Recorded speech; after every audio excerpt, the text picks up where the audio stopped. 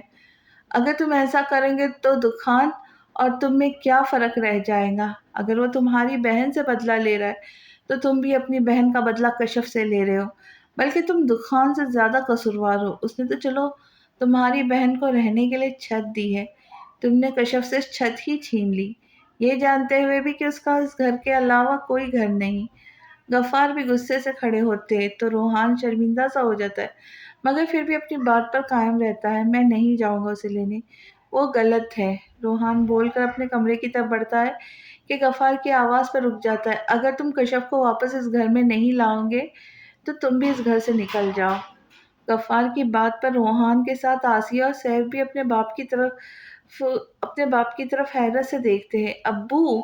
روحان صدمے سے کہتے ہیں، میں نے تمہیں معاف کشف کی وجہ سے کیا تھا کہ تم نے اپنی ہمسفر ایک اچھی لڑکی کو چنا ہے، اگر وہ ہی نہیں ہے ادھر تو تمہاری بھی اس گھر میں کوئی جگہ نہیں ہے۔ ابو، آپ اس کے لیے مجھے اس گھر سے نکال رہے ہیں، اپنے بیٹے کو، جبکہ آپ کو پتا بھی ہے اس نے کیا کیا ہے؟ ہاں، میں اپنے بیٹے کو گھر سے نکال رہا ہوں۔ اگر وہ قصوروار ہے تو تم بھی اتنے ہی ہو۔ اگر اس نے غلط کیا تو تم نے بھی تو رابعہ کے بارے میں نہ جانا اور کشف سے شادی کر لی۔ تم بھی اگر اتنے اچھے تھے تو جاتے نہ رابعہ کے گھر، کیوں نہیں گئے؟ جا کے پوچھتے اس سے کہ کیوں اس نے ایسا کیا۔ غفار بھی روحان کو آئینہ دکھا رہے تھے، جس پر وہ چپ ہی رہا۔ اب اس طرح میرے سامنے مت کھڑے رہو، جاؤ اور جا کے ڈھونڈو اسے، اگر وہ ملی تو ہی واپس آنا، ورنہ آج سے تمہارا اس گھر سے اور ان بچوں سے کوئی واسطہ نہیں۔ غفار کی بات سن کر وہ پہلے اپنے باپ کو دیکھتا ہے، پھر بچوں کو، اور پھر غصے سے دروازے کی طرف بڑھتا ہے۔ کشف کو اگر تم آج نہ لا سکے تو میں اسے کل ڈھونڈنے جاؤں گا، اور اگر میں اسے لایا تو تم پھر بھی اس گھر میں واپس نہیں آؤ گے، تو بہتر ہے اسے ڈھونڈنا۔ غفار اس کا ارادہ سمجھ کر کہتے، جس پر اپنا غصہ ضبط کرے وہ باہر کی طرف جاتا ہے۔ سوہا، تو نے دوائی لی؟ بانو بھی سوہا کے کمرے میں آ کے پوچھتی ہے، جو کوئی ڈائجسٹ لیے بیٹھی تھی۔ نہیں بانو بھی، ابھی لے لیتی ہوں، وہ ویسے ہی ڈائجسٹ میں جھکی جواب دیتی ہے، جس پر بانو بھی اس کے ہاتھ سے ڈائجسٹ چھین کر اس کے سامنے بیٹھتی ہے۔ ابھی میرے سامنے لو۔ بانو بھی، میں لے لوں گی۔ نہیں، ابھی میرے سامنے لو۔ بانو بھی جگ سے گلاس میں پانی ڈال کر اسے دیکھ کے کہتی ہے۔ بانو بھی، آپ کو یقین نہیں کیا مجھ پر؟ وہ پانی کا گلاس پکڑ کے کہتی ہے، نہیں بالکل نہیں، اب اگر نہیں لی تو میں جا کر سب کو بتاتی ہوں۔ بانو بھی اسے بلیک میل کرتی ہے، اچھا لے تو رہی ہوں، آپ اپنے وعدے پر سے تو نہ پھرے۔ وہ سائڈ ٹیبل کے دراز سے دوائیاں نکال کر پانی کے گلاس کو بانو بھی کو پکڑاتی ہے، ہر ایک پتے سے ایک ایک گولی نکال کر بانو بھی سے پانی کا گلاس لے کر ایک نظر بانو بھی کو دیکھتی ہے۔ چل لے بھی لے، مجھے کیا دیکھ رہی ہے؟ اور دیکھا بس یہ چار ہی ہے، اور دکھا یہ بس یہ چار ہی ہے نا؟ بانو بھی اسے کہتی، دوائیاں چیک کرتی ہے تو بس 4 ہی گولیاں ہوتی ہے۔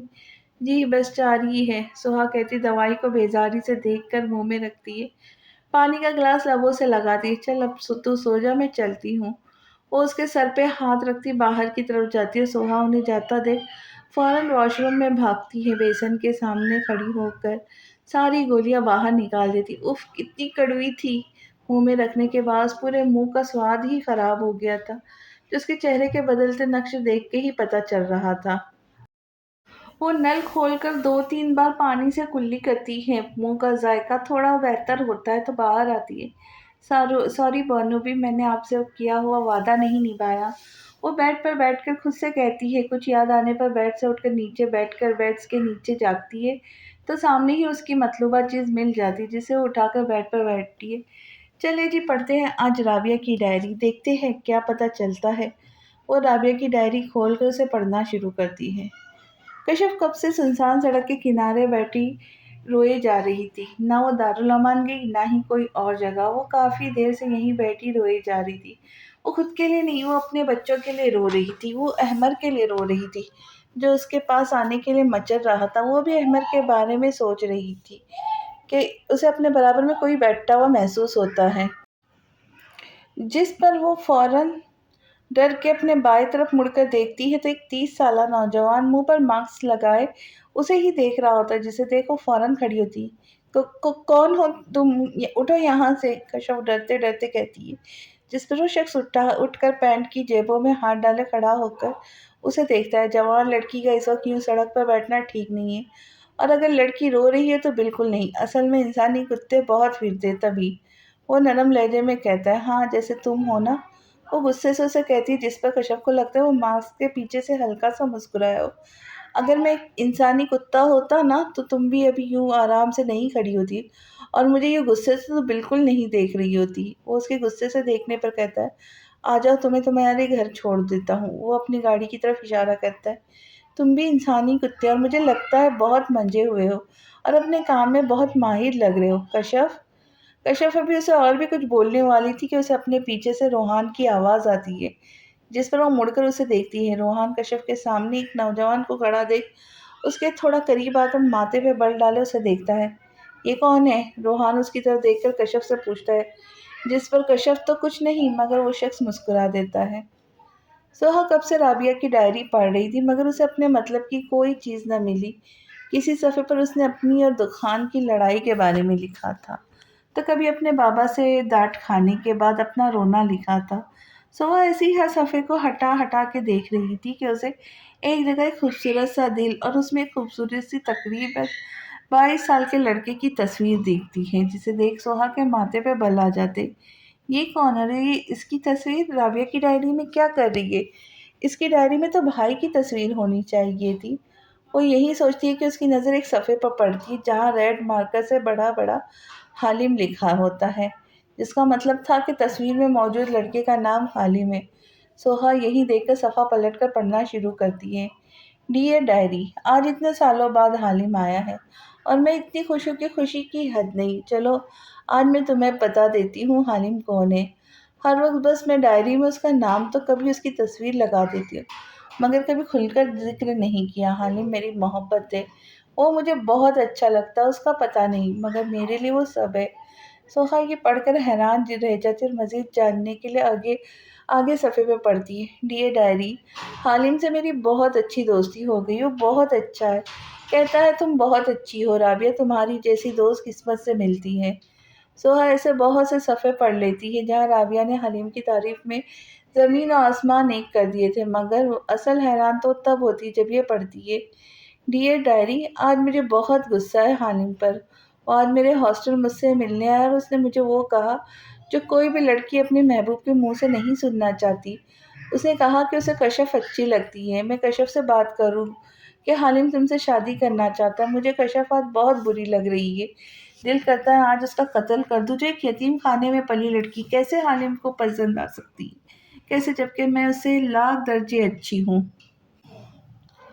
اس کا تو کوئی ہے ہی نہیں آگے پیچھے، بس حالم کو یہ بتانا تو کہتا ہے مجھے اس بات سے کوئی فرق نہیں پڑتا۔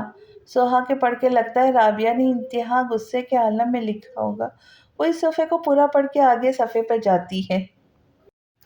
ڈیئر ڈائری، آج کشف نے مجھے کہا کہ اسے روحان پسند ہے، وہ محبت کرتی ہے روحان سے، اور مجھے یقین ہے اگر وہ روحان کو کہیں گی تو وہ مان بھی جائے گا، مگر کیوں؟ ہر اچھا لڑکا اسے ملے، حالم تو مجھ سے دور ہو گیا ہے۔ صرف کشف کی وجہ سے، مگر اب میں کشف کو روحان کا نہیں ہونے دوں گی۔ میں روحان سے شادی کروں گی اور اسے بتاؤں گی کہ دیکھو ایسے تکلیف ہوتی ہے جب کوئی محبت چھینتا ہے۔ سوہا یہ پڑھ کر اپنا سر تھام کر بیٹھتی ہے۔ یا اللہ، یہ کیا لڑکی تھی! وہ کہتی دوسرا صفحہ پلٹتی ہے۔ ڈیئر ڈائری، آج میں روحان کے ساتھ بھاگ کر شادی کر رہی ہوں اور کشف کا منہ دیکھنے والا ہے۔ وہ بس روحان کے سامنے اچھی بننے کے لیے ہمارے سامنے مسکرا رہی ہے۔ حالم تو اپنی ماما کی پسند سے شادی کر رہا ہے اور مجھے یقین ہے بابا میری بھی شادی کریں گے، تبھی کہیں نہ کہیں تو شادی کرنی ہے نا، تو پھر روحان سے کیوں نہیں؟ اچھا ہے، وہ پیارا بھی ہے، اور سب سے بڑی بات، روحان سے شادی کر کے کشف ہر وقت مجھے اور روحان کو دیکھ کر چلیں گی، جس پر مجھے بہت مزہ آئے گا۔ سوہا کی بس ہو گئی تھی ڈائری پڑھ کر۔ وہ سوچ رہی تھی کوئی ایسا بھی کر سکتا ہے؟ بھائی آپ لکی ہے جو آپ کو کشف بھابھی ملی۔ سوہا دل میں سوچتی آگے کا صفحہ پلٹتی ہے جو آخری تھا۔ مطلب یہ رابعہ نے مرنے سے پہلے لکھا ہوگا۔ تم مسکرا کیوں رہے ہو؟ بتاؤ کون ہو تم؟ روحان اس شخص کی مسکراہٹ پر غصے سے کہتا ہے تو شخص اب بھی مسکراتا ہوا اپنا تعارف کرواتا ہے۔ میں حالم ہوں، یہاں سے گزر رہا تھا تو دیکھا یہ لڑکی اکیلی یہاں بیٹھی رو رہی ہے۔ میں سمجھا شاید گھر کا راستہ وغیرہ بھول گئی ہوں گی، مگر یہاں آ کر مجھے کچھ اور ہی لگ رہا ہے۔ وہ کشف کو دیکھ کر کہتا ہے جب روحان کے برابر میں کھڑی تھی، تم اپنے کام سے کام رکھو، چلو کشف۔ روحان اسے غصے سے کہتا کشف کا ہاتھ پکڑے لے کر جاتا ہے کہ اس کی آواز پر رک جاتا ہے۔ جب ہیرا ملا ہے تو قدر کرو اس کی، ورنہ بہت سے لوگ تراش رہے قیمتی ہیرے کے لیے ترس رہے جب ہیرا ملا ہے تو قدر کرو اس کی، ورنہ بہت سے لوگ ترس رہے قیمتی ہیرے کے لیے۔ تم خوش قسمت ہو کہ ہیرے نے تمہیں خود چنا ہے۔ حالم کی آواز پر روحان کے ساتھ کشف بھی مڑ کر اسے دیکھتی ہے، مگر حالم اب اپنی گاڑی کی طرف بڑھ رہا ہوتا ہے۔ اس نے کیا بولا تھا ہیرا؟ مطلب کیا؟ روحان کشف کے ساتھ چلتے ہوئے کہتا ہے، جس پر کشف کچھ سال پیچھے چلی جاتی۔ کشف، مجھے کوئی فرق نہیں پڑتا کہ تمہارے آگے پیچھے کوئی ہے بھی یا نہیں، مجھے بس تم اچھی لگتی، مجھے اور کوئی کچھ نہیں چاہیے۔ حالم کینٹین میں اس کے سامنے بیٹھے اسے سمجھا رہا تھا۔ دیکھو حالم، میں کسی اور کو پسند کرتی ہوں، تو پلیز مجھے اب دوبارہ تنگ مت کرنا، ورنہ مجبوراً مجھے یہاں سے ہمیشہ ہمیشہ کے لیے جانا پڑے گا، اور مجھے امید ہے تم نہیں چاہو گے کہ میری پڑھائی خراب ہو۔ کشف سخت لہجے میں کہتی ہے تو حالم اٹھ کر کھڑا ہوتا ہے۔ ٹھیک ہے، میں اب کبھی تمہیں تنگ نہیں کروں گا اور نہ کبھی یہاں کا رخ کروں گا۔ اگر میری بات سے تم ہرٹ ہوئی ہو تو سوری۔ وہ کہتا سیدھا یونی کے مین گیٹ کی طرف جاتا ہے۔ اس دن کے بعد آج کشف اسے دیکھ رہی تھی جو بالکل ویسا ہی تھا، مگر اب مسکراتا بہت تھا، جبکہ پہلے ایسا نہیں تھا۔ یہی سوچتے سوچتے کشف روحان کے ساتھ کار میں بیٹھتی ہے۔ روحان، آپ اب بھی ناراض ہے؟ وہ روحان کو غصے میں دیکھ کر کہتی ہے۔ ناراض اپنوں سے ہوا جاتا ہے، تم میری کچھ نہیں، تو پلیز چپ ہو جاؤ۔ میں تمہیں امی ابو کے کہنے پر لینے آیا ہوں، ورنہ میں کبھی تمہیں لینے نہ آتا۔ روحان اسے کہتا گاڑی اسٹارٹ کر کے آگے بڑھا لیتا، کشف چپ ہو کر بیٹھ جاتی ہے۔ ان کی گاڑی کے گزرتے ہی حالم ایک نظر روحان کی گاڑی کو دیکھ کر ایک گہری سانس لیتا اپنی گاڑی بھی اپنی منزل کی طرف بڑھاتا ہے۔ ڈیئر ڈائری، بابا عین وقت پر وہاں پہنچ گئے تھے اور یوں میں جا نہیں سکی، اور دکان جب روحان کے گھر گیا تو اس کے گھر والوں نے مجھے اتنا برا بھلا کہا، اور روحان نے کشف سے شادی بھی کر لی۔ اس نے مجھے جلانے کے لیے مجھے اپنی پک سینڈ کی۔ مجھے ان دونوں پر بہت غصہ ہے، دل کر رہا ہے مار دو دونوں کو، مگر خیر میری محبت مجھے دوبارہ مل رہی ہے۔ بابا نے میرا رشتہ حالم سے طے کر دیا ہے۔ میں گھر والوں کے سامنے تو منع کر رہی ہوں کہ مجھے روحان سے ہی کرنی ہے، تاکہ وہ بھی سمجھے کہ ہاں بچی واقعی روحان سے محبت کرتی تھی۔ آج میں بہت خوش ہوں، پرسوں میں حالم کے نکاح میں آ جاؤں گی، پھر سب ٹھیک ہو جائے گا۔ اب کشف سے کیا بدلہ لوں؟ حالم تو اب میرا ہونے جا رہا ہے نا، اب مجھے شدت سے اس کا انتظار ہے جمعہ کا۔ سوہا اس کے آخری الفاظ پڑھ کر ڈائری بند کر دیتی ہے اور حیران بھی ہوتی ہے۔ اگر رابعہ خوش تھی تو خودکشی کیسے کر سکتی ہے؟ وہ یہی سوچتی ہے، پھر کسی خیال کے تحت اٹھا کر ڈائری بیڈ کے نیچے رکھ کر بانو بی کے کمرے کی طرف جاتی ہے۔ اس کا ارادہ بانو بی سے مزید پوچھنے کا تھا اب۔ بانو بی، آپ سے ایک بات کرنی ہے۔ وہ بانو بی کے کمرے میں آ کے دروازہ بند کرے کہتی ہے۔ تو سوئی نہیں ہے ابھی تک؟ کیا بات پوچھنی ہے؟ بانو بی اپنی ٹانگ خود دباتے ہوئے کہتی ہے تو سوہا اٹھ کر ان کے پاس آتی ہے۔ ان کی ٹانگیں دباتی بات شروع کرتی ہے، بانو بھی یہ حالم کون ہے؟ وہ پوچھتی ہے تو بانو بھی اسے حیرت سے دیکھتی ہے۔ حالم دور کے رشتے دار کا بیٹا ہے، مگر یہاں اس کا آنا جانا بہت ہے، بہت اچھا بچہ ہے، مگر تو کیوں پوچھ رہی ہے؟ بانو بھی بتا کر پوچھتی ہے، حالم کا رشتہ بھی ہوا تھا عربیہ سے۔ وہ کہتی ہے تو بانو بھی کے ماتھے پہ بل آ جاتے ہیں، ہاں مگر شادی تو ہو نہیں سکی۔ لیکن تجھے اتنا سب کچھ کس نے بتایا؟ ان کی سوئی اب بھی وہیں لٹکی تھی۔ بانو بھی وہ چھوڑے کہ کس نے بتایا ہے، آپ مجھے یہ بتائے رابعہ کو کس نے مارا تھا، کیونکہ اتنا تو مجھے یقین ہے کہ اس نے خودکشی نہیں کی۔ وہ کہتی ہے تو بانو منہ کھولے اسے دیکھتی ہے، اسے کسی نے نہیں مارا تھا وہ۔ بانو جھوٹ مت بولیے گا، آپ کو میری قسم ویسے ہی بیمار ہوں۔ سوہا بھی ٹھیک بلیک میل کرتی ہے، جس پر بیچاری بانو بھی مظلوم سا منہ بنا کر اسے بتاتی ہے، رابعہ نے خودکشی نہیں کی تھی، وہ اس کا پیر پھسلا تھا اور وہ نیچے گر گئی تھی، مگر یہ بات بھی ہمیں رابعہ کے انتقال کے 2 مہینے بعد پتہ چلی، جب سکینہ یہاں کی ملازم اور میری ننند چھٹیوں سے واپس آئی تھی۔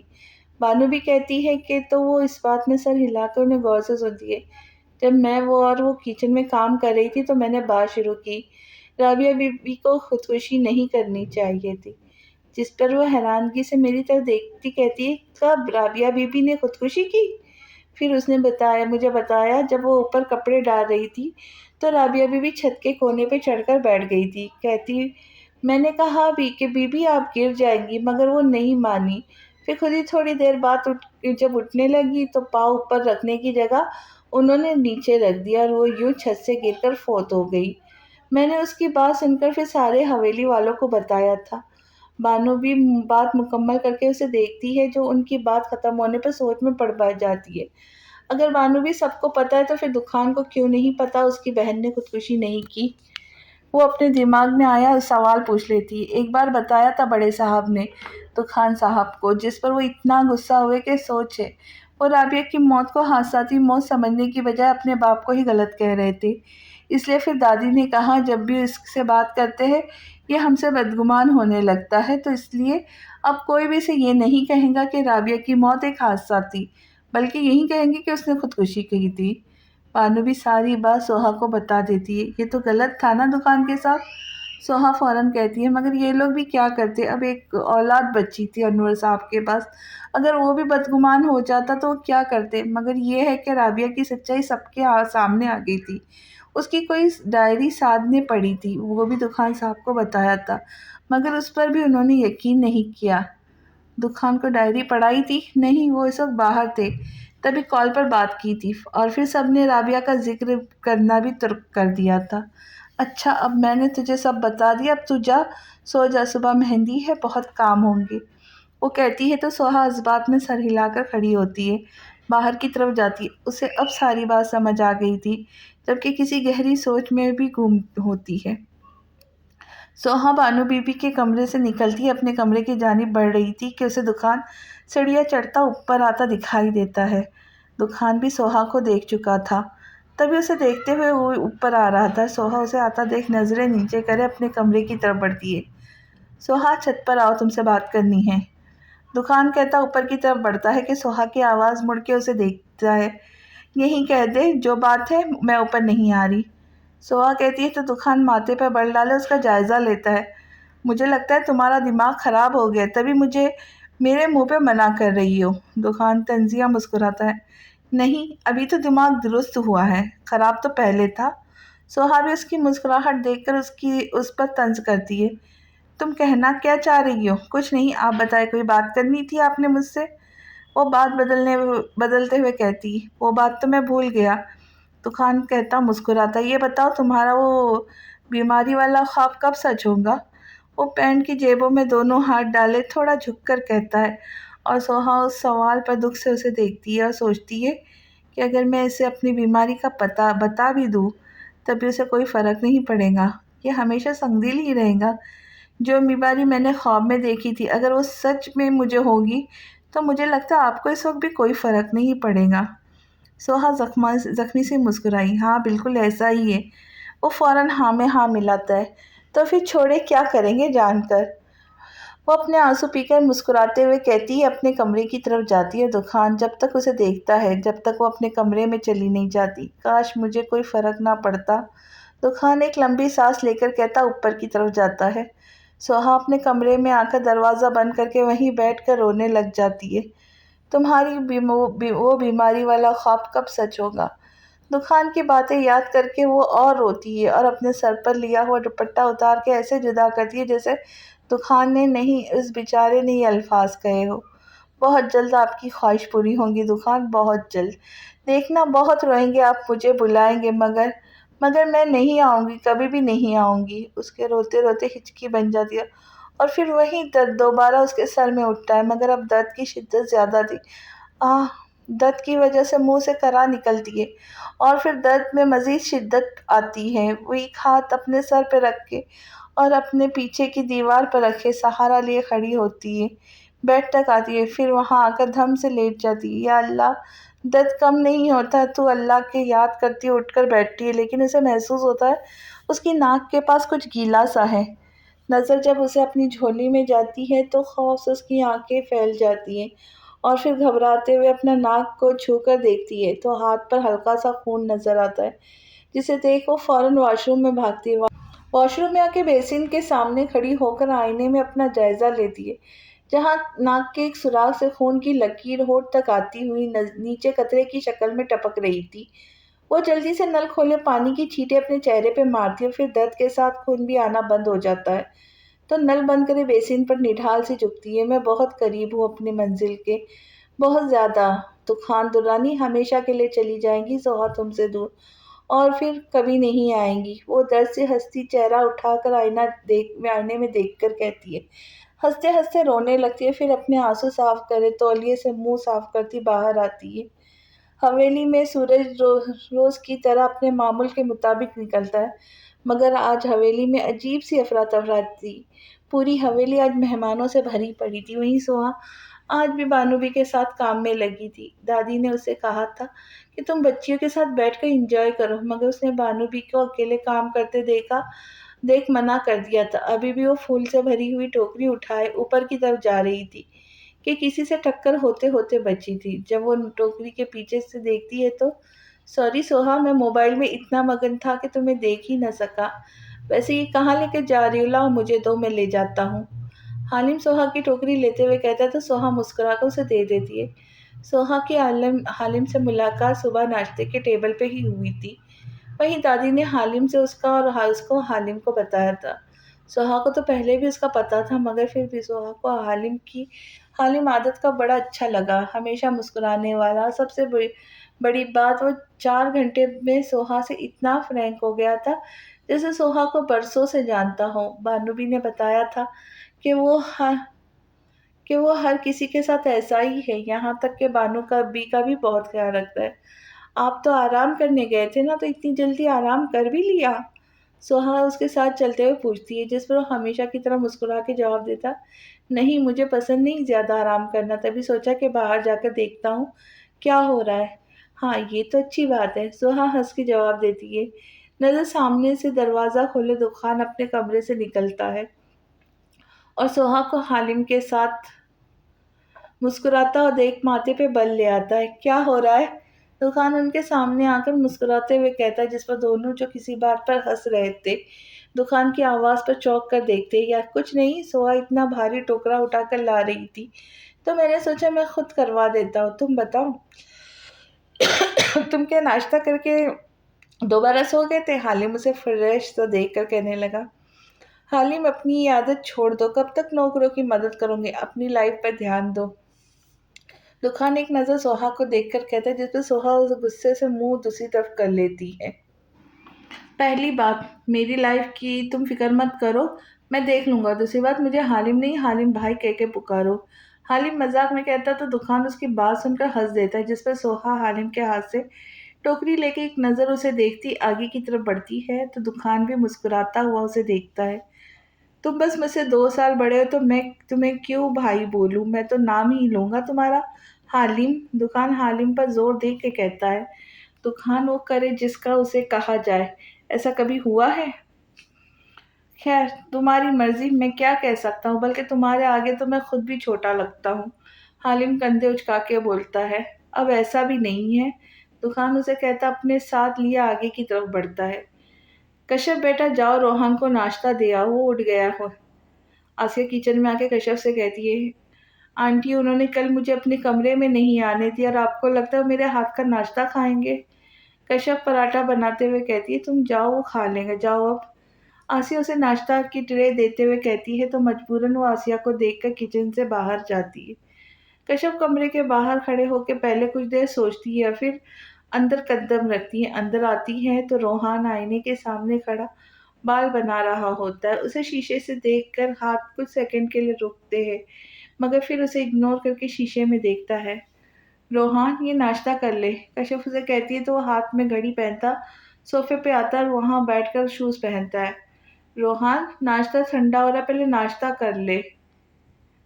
کشف اسے کچھ نہ بولتا دیکھ دوبارہ کہتی ہے، مگر اب بھی وہ کوئی جواب نہیں دیتا، بلکہ اب اپنا موبائل اٹھا کر باہر کی طرف جاتا ہے۔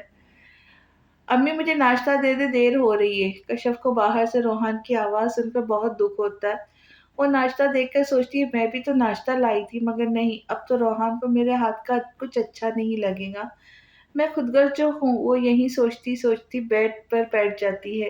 اس کا باہر جانے کا ارادہ اب روحان کے باہر جانے کے بعد کا تھا۔ کیا ہوا سوہا، تمہارا منہ کیوں اترا ہوا ہے، باہر کیوں نہیں آ رہی؟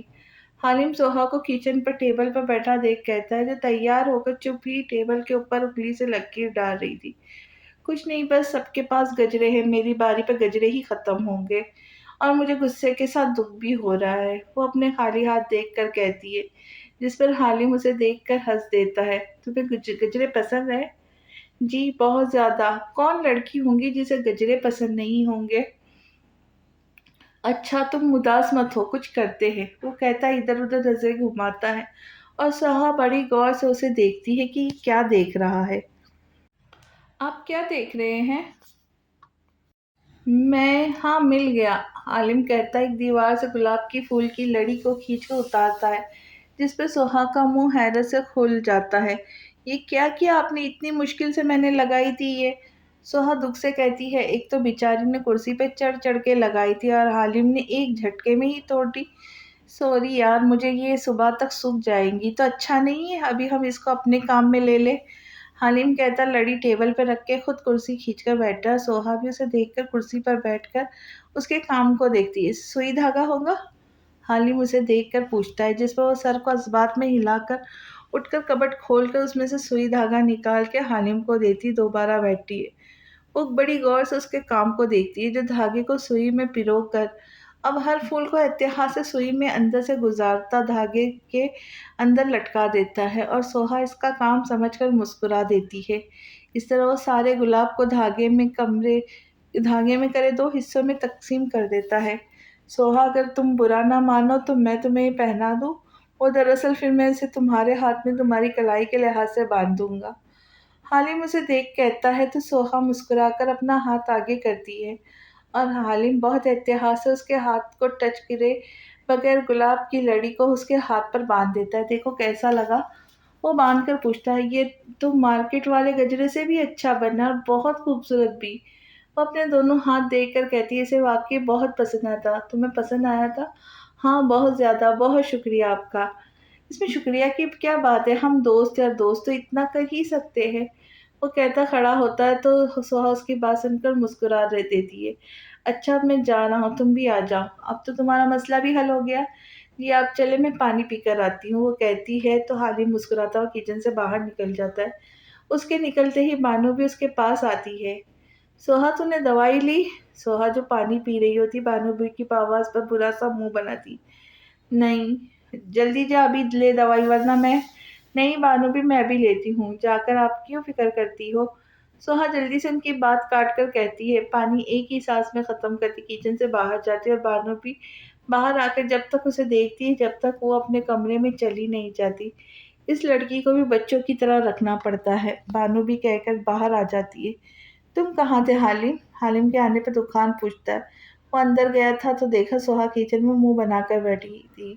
کیوں، اسے کیا ہوا؟ دکان اس کی بات پر ماتھے پر بل ڈال کے پوچھتا ہے۔ اس کے پاس گجرے نہیں تھی تبھی سیٹ تھی، پھر میں نے اسے گجرا بنا کر دی تو خوش ہو گئی۔ حالم مسکرا کے بتاتا ہے جس پہ دکان کی آنکھوں میں غصہ سا آ جاتا ہے، اچھا تم ادھر کھڑے رہو، میں آتا ہوں انکل کی بات سن کر۔ حالم کہتا انور کے پاس جاتا ہے جو اسے ہی بلا رہے ہوتے ہیں، اور دکان اپنی مٹھیاں غصے سے بند کرتا اندر کی طرف جاتا ہے۔ سوہا کمرے میں آ کر بے دلی سے دوائیاں اٹھا کر ہر ایک پتے میں سے گولی نکالتی اپنی ہتھیلی پہ رکھتی ہے، پھر اسے دیکھتی پانی کا گلاس اٹھا کر بس پانی پی لیتی، جبکہ گولی اب بھی اس کے ہاتھ میں موجود تھی۔ وہ اسے دیکھ کے ڈسٹ بین میں پھینک دیتی، پھر ہاتھ جھاڑ کر جیسے ہی مڑتی ہے تو دکان دروازے پر کھڑا غصے سے اسے گھور رہا ہوتا ہے، جسے دیکھ کر پہلے تو ڈر جاتی ہے، پھر خود کو سنبھال کر اس سے مخاطب ہوتی ہے، کچھ چاہیے تھا آپ کو؟ وہ پوچھتی تو دکان اندر آ کر دروازہ بند کر کے اسے لاک کرتا اس کی طرف بڑھتا ہے، جسے دیکھ سوہا خوف سے پیچھے کی طرف قدم بڑھاتی ہے۔ دکان نیچے سارے موجود ہیں، وہ کہتی ہے تو دکان ہنس دیتا ہے، تو آپ؟ وہ کہتی پیچھے دیوار سے جا لگتی ہے، دکان اس کے قریب آ کر دونوں ہاتھ دیوار پر رکھے اس کے فرار کے سارے راستے بند کر دیتا ہے۔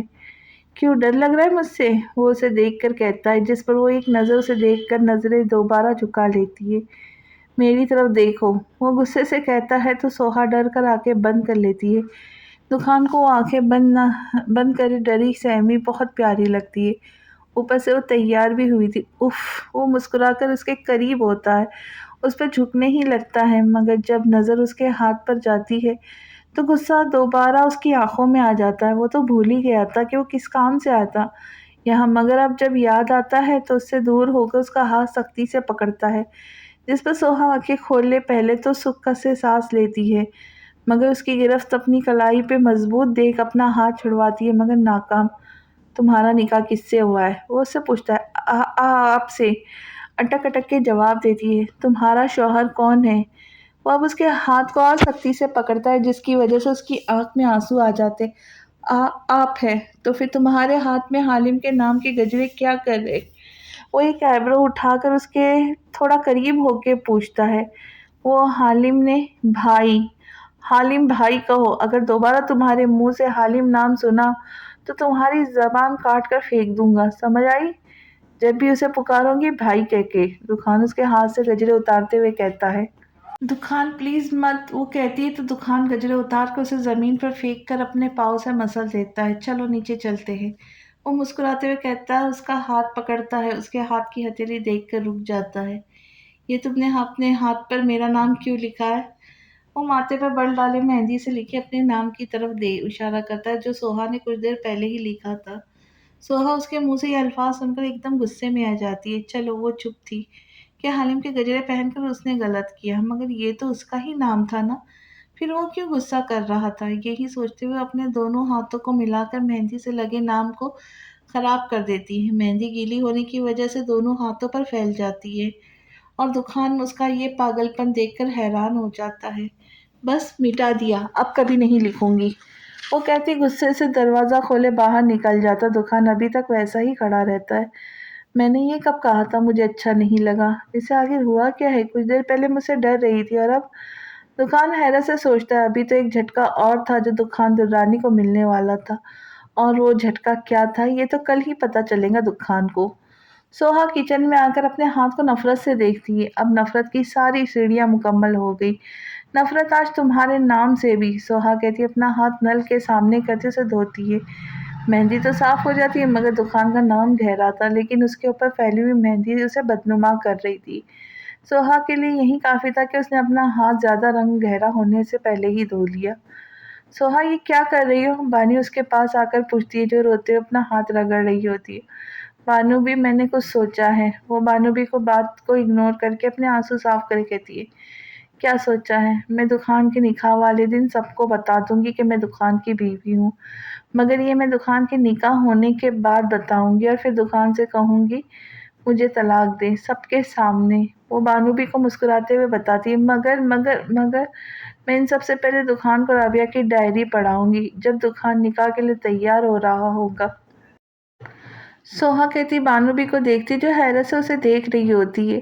سوہا مجھے ڈر لگ رہا ہے، کل کیا ہوگا حویلی میں؟ بانو بھی اس کی باتوں سے ڈرتی بھی ہے۔ بانو بھی کل حویلی کا تو پتہ نہیں، مگر دکان کو ضرور کچھ ہوگا۔ وہ دانت پیس کر دکان کا تصور کرے سوچتی ہے، اور بانو بھی اسے بس دیکھ کر رہ جاتی ہے۔ کیا سوہا کر سکیں گی دخان دودانی کو برباد، یا دخان ہی سوہا کو اڑنے سے پہلے دبوچ لے گا؟ بانو بھی سوہا کو دیکھ کر سوچتی ہے، ایک گہری سانس لیتی ہے۔ اب نہ جانے کل کیا طوفان آنے والا ہے۔ سوہا ساری تیاری ہو گئی، مہمان بھی آ جانا شروع ہو گئے۔ اب ایک کام کر، تو جا کر تیار ہو جا، جب تک میں سب دیکھ لیتی ہوں۔ بانو بھی سوہا کو کچن میں سے باہر لا کر کہتی ہے۔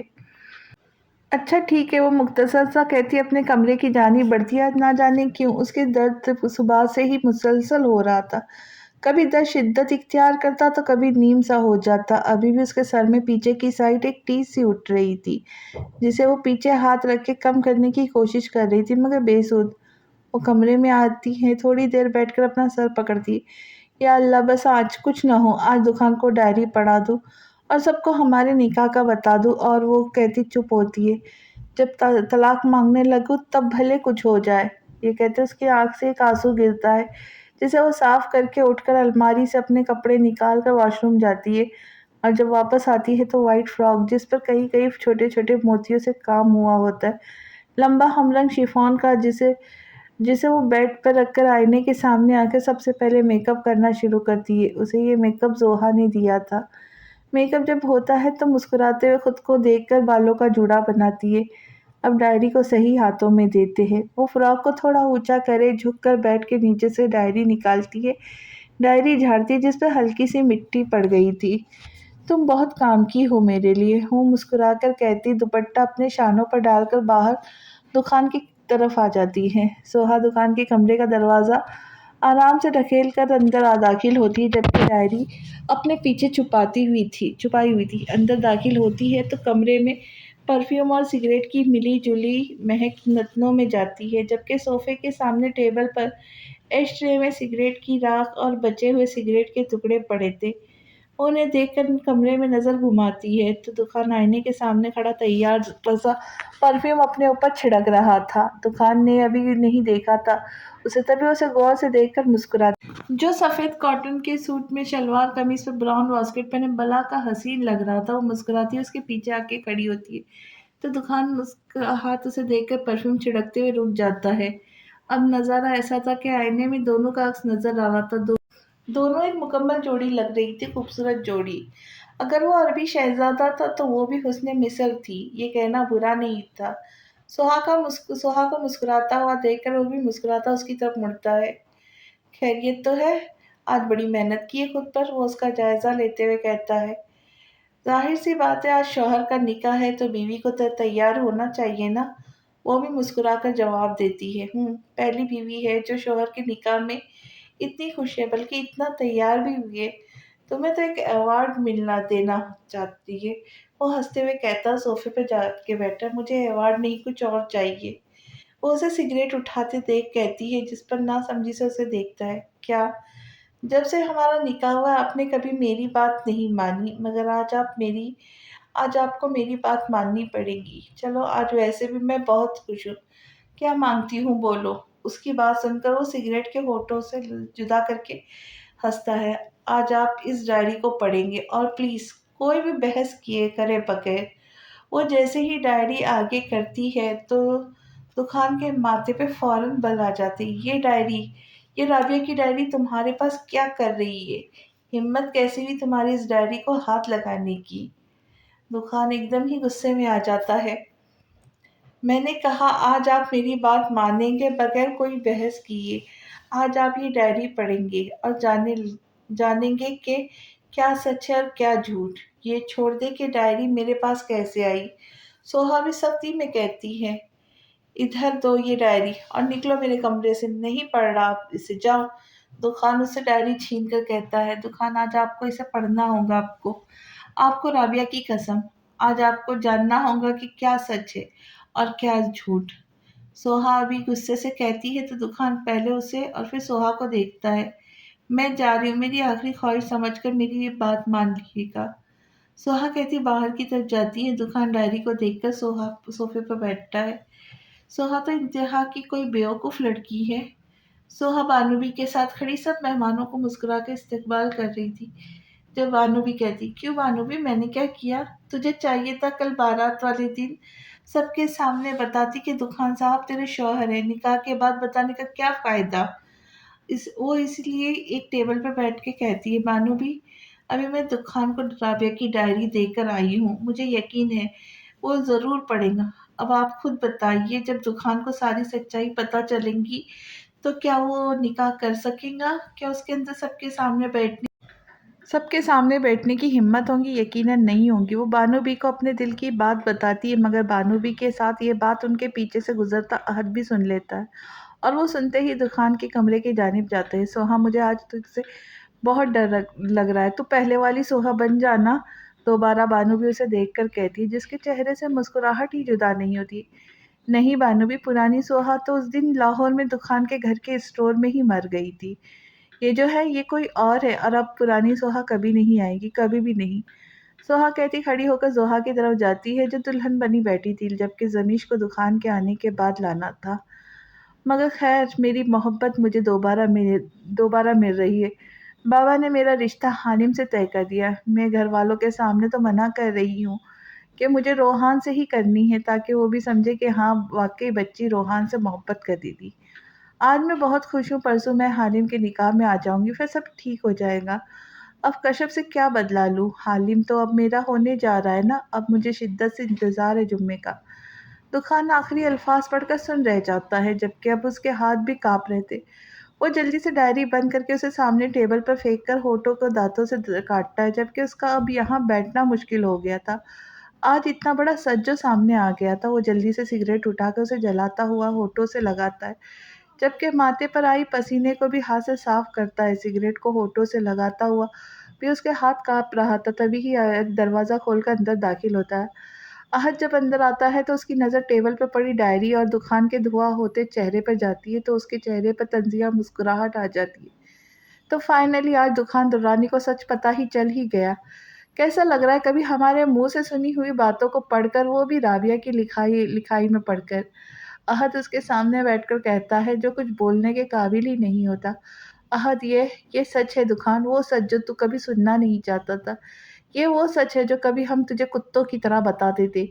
یہ وہ سچ ہے جسے تو نے ہر بار جھوٹ کہا۔ احد سخت لہجے میں کہتا، اگر یہ سچ ہے تو پھر رابعہ مرنے سے پہلے روحان کا نام کیوں لے رہی تھی؟ کیوں وہ روحان کو بلا رہی تھی؟ دکان سگریٹ کو پھینک کر اس سے پوچھتا ہے، وہ روحان کو نہیں بلا رہی تھی، وہ تجھے منع کر رہی تھی جب تو اسے کہہ رہا تھا کہ میں تجھے روحان لا کر دوں گا۔ ہاں، وہ کہہ رہی تھی روحان، مگر وہ نفی میں سر بھی ہلا رہی تھی۔ احد کہتا، اس کا چہرہ دیکھتا ہے، دکان تو نے کبھی سچ سنا ہی نہیں، تو بتاؤ نا مجھے کیا سچ ہے؟ میں اب سننا چاہتا ہوں، اگر نہیں سنا تو مجھے کچھ ہو جائے گا۔ تو بتا مجھے کیا سچ ہے؟ دکان اس کی طرف منہ گھبراتے ہوئے کہتا ہے، تو بتانا شروع کر دیتا ہے، ڈائری کا تو نے پڑھ لیا، اب یہ سن۔ جب ہم لاہور سے واپس آ رہے تھے، رابعہ اس وقت چھت سے گری تھی، اور ہمارے آنے سے پہلے ہی یہ لوگ اسے ہاسپٹل لے کر جا چکے تھے۔ تب عدنان نے رابعہ کو کہتے سنا تھا، مجھے روحان نہیں حالم لا دو۔ وہ جب تک ہاسپٹل نہیں پہنچ گئی، اس کی زبان پر یہ دو نام تھے، روحان نہیں حالم۔ عدنان کے ساتھ بھی بیٹھا تھا ایمبولینس میں، اس نے بھی یہ الفاظ سنے، مگر وہ سب اسے چپ کروا رہے تھے۔ اگر تایا، ابو، یہ میرے بابا نے سن لیا ہو تو کیا ہوگا؟ احد کہہ کر چپ ہوتا ہے، اور دکان دونوں ہاتھوں سے اپنا سر پکڑ لیتا۔ وہ تجھے کہنا چاہ رہی تھی کہ روحان نہیں حالم، مگر ہم جب پہنچے اس وقت بہت دیر ہو گئی تھی۔ اس وقت اس کے منہ سے روحان کے علاوہ کچھ الفاظ ادا ہی نہیں ہو رہے تھے۔ کچھ مہینوں تک تو میں بھی روحان سے نفرت کرتا رہا، مگر جب اس ملازمہ نے بتایا تو عدنان اور احد نے بھی بتا دیا، تب میں نے رابعہ کی یہ ڈائری پڑھی تھی۔ ہم نے تجھے بھی بتانا چاہا، مگر تو نے کچھ نہیں سنا۔ میں نے سوہا کے ساتھ بہت غلط کیا، وہ اٹک اٹک کر کہتا ہے، ہاں بہت زیادہ۔ اب سوہا تجھے کبھی معاف نہیں کریں گی، احد کہتا ہے، تو کھڑا ہو جاتا ہے۔ تو جا کر کہہ دے یہ سب کو کہ دکان نکاح نہیں کرے گا، میں تھوڑے دیر میں سب کو سچ سچ بتا دوں گا۔ وہ اپنی واسکوٹ اتار کر بیڈ پر پھینکتا ہے۔ کمرے میں اے سی چلنے کے باوجود اس کے ماتھے پر ننھے ننھے پسینے کے قطرے تھے۔ تیرا دماغ خراب ہے؟ وہاں زمیش دلہن بن کر بیٹھی، اور تو منع کر رہا ہے؟ ابھی چل میرے ساتھ، مولوی صاحب ابھی آ گئے ہوگے، سب انتظار کر رہے تیرا۔ احد اس کا ہاتھ پکڑ کے لے کر جاتا ہے، نہیں چھوڑ مجھے، میں نہیں کروں گا، میری بیوی بس سوہا ہے، تو کہہ دے جا کر۔ دکان کہتا ہے تو احد ہنس دیتا ہے،